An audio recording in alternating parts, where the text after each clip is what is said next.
Hello everyone, welcome back. I am back from my hiatus. It is official, we're back to creating content, and I wanted to make something special to celebrate my comeback, and I do think that you are in for a treat. Today we are continuing my series of Women of Elegance. I did the first episode on Queen Elizabeth. If you want to check it out, I'll link it here. It is a little bit of an homage to admirable, amazing women that are elegant, not necessarily by their appearance or by what they wear, but by how they act, how they choose to portray themselves, what they actually do, not how they look. And today we are talking about the ultimate elegance and chicness icon, Audrey Hepburn. I am a huge Audrey fan, as I am sure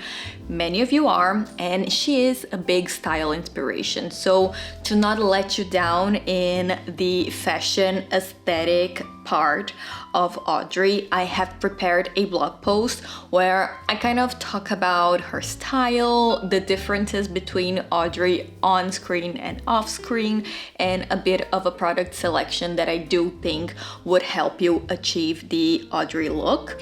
But today we're going to talk about something way more important and way deeper, which is Audrey as a person. First topic that always comes to my mind whenever I see Audrey on screen or videos of her is her posture.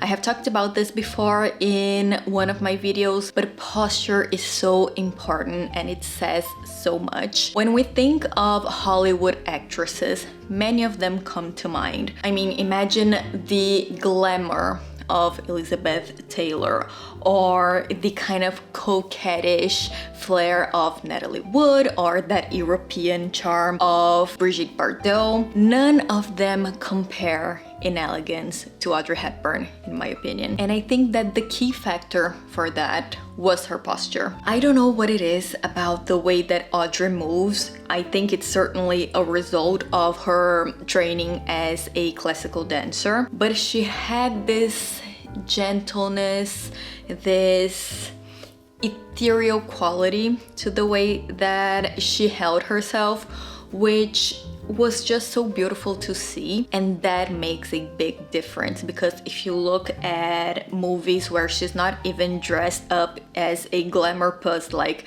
the first part of Sabrina or in a few scenes from Funny Face, even when she's wearing the simplest clothes, the most basic top and black cigarette pants, she still looks divine. And I do think that is a result from her posture, which is why if I ever have a daughter, the first thing that I'm gonna do as soon as that girl is able to do a plie, she will get to ballet class. That is a non-negotiable. Second thing that I think made Audrey Hepburn just a category on her own was her attitude. When I was researching for this video, I really wanted to see what people said about Audrey, because I find that that really reflects how one deals with others, how they react to things, how they will behave in situations of stress. And I could not find one negative thing said about her.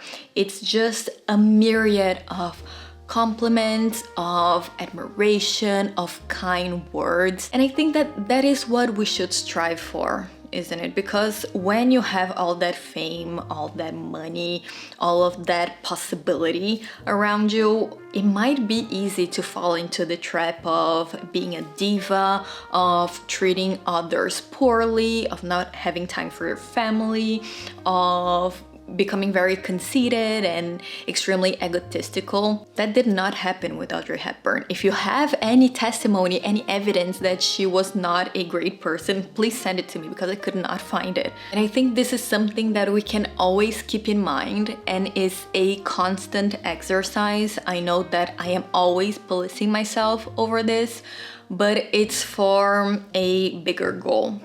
And the question that I do think that needs to stay in our heads all of the time is, how do we want to be remembered? Do we want to be remembered as a person who, when facing adversity or stress, has these vain mood swings? Do we want to be remembered as a person who treated others with indifference or unpolitely? I know that nowadays as women, we have this idea, which in my opinion is completely wrong, that we have to be a little bit tougher, a little less loving, a little less feminine to be taken seriously. But Audrey Hepburn is a clear example that that is absolutely not true. And let's face it, Audrey was living during a time where women were truly devalued, were truly seen as maybe inferior. Now we have no excuse to act toughly, to act as if we need to be rude to be respected. That is absolutely not a thing anymore. Look at the way Audrey's life ended. And this will sound a little morbid, but I do think it proves my point. During her funeral, the people who were present were truly there for her. It wasn't a show, it wasn't grandstanding of one's personal virtue. It was clearly a group of people who admired her deeply. Co-stars that worked with her and admiring fellow actors. You had executives from UNICEF, all of her ex-husbands and children. You had heads of state sending flowers. It was just clearly a person who left a trail of joy and loveliness wherever she went. I adore a poem that she cited when asked about her beauty tips. I think it's called The Beauty of a Woman or something like that. It's not coined by her, it's by another author, and I will leave the full version, the full poem below in the description box because it is truly lovely. But I love how it ends. I'll read it out of the computer just so I don't mess it up because this is important. The beauty of a woman is not in the clothes she wears, the figure she carries, or the way she combs her hair.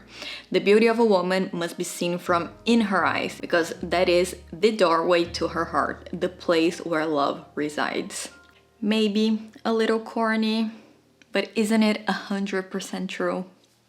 I'd say so. Third point that I do think that deserves our admiration and that should serve as inspiration for us is the fact that Audrey went through a lot and she overcame a lot. When we see Audrey on screen, it's really easy to forget a very important and defining fact of her life. And I do think that this is what probably created her and made her the way that she was. There is a thing, I think, a very special feature and an extremely admirable feature in people who manage to go through a very hard situation and come out the other side a good person, a person that doesn't hold grudges or that is not too tough. Unlike her co-stars, her Hollywood fellows, who at the time were living in a relatively safe US ground, Audrey, when she was growing up, lived in Europe, in Western Europe. And when she was 10 years old, it was 1938, the beginning of the Second World War.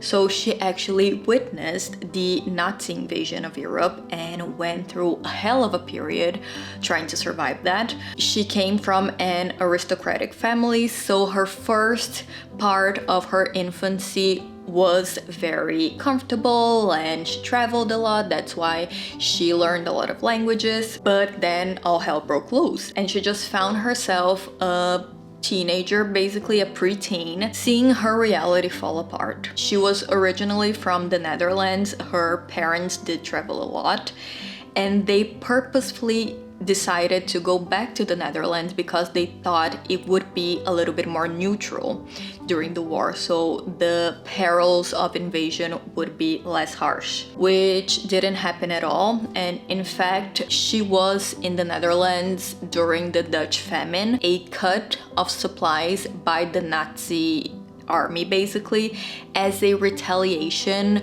against the advances of the Allied forces during 44 and 45. You're gonna think that I know a lot about history. I don't, but I'll keep going. So they didn't get food, they didn't get fuel, water was also very scarce.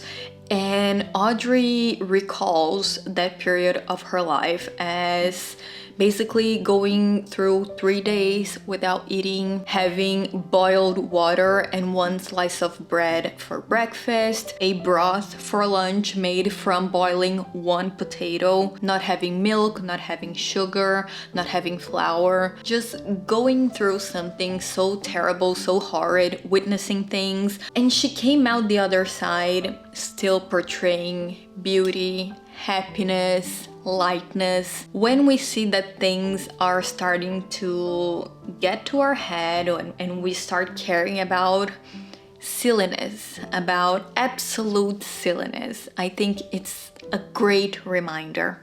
Audrey Hepburn, the icon of elegance, almost starved to death. It's a little harsh, I know, but I do think it puts things into perspective and makes us grateful for what we have. And that to me is the mark of being a true elegant woman. So yeah, Audrey was much more than just a pretty face. She was a UNICEF ambassador.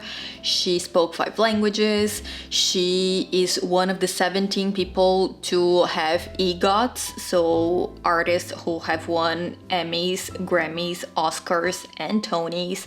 She had a presidential Medal of Freedom. She had a happy family. She traveled the world. She loved the animals. I mean, the list goes on and on and on and on. It's big shoes to fill, I am aware, and I'm not saying be perfect or try to create this image of perfection, but trying to take these little situations of her life and what she represented, being beautiful, being gracious, being kind, not dwelling in the silly things, facing adversity with a smile, are things that we can all apply to our day-to-day lives. So in a world where people confuse being naked with empowerment, in a world where people don't breathe anymore, who look at their lives and try to find difficulty where there is none, I think we can all be a little bit more like Audrey Hepburn. This is it, everyone. Hopefully you enjoyed the video. As I said, I will leave my blog post below, so if you want to get inspired by Audrey's iconic style, you will find a lot of great inspiration there. Thank you guys for being so understanding about my little break. I have received a lot of comments and messages and a few emails just with the nicest words and with a lot of great little ideas for coming videos, so make sure you stay tuned for that. And if you know any other facts or interesting things about Audrey, leave them down below, because I do think that the woman is an infinite source of knowledge and inspiration. We'll see each other again next time. Bye bye.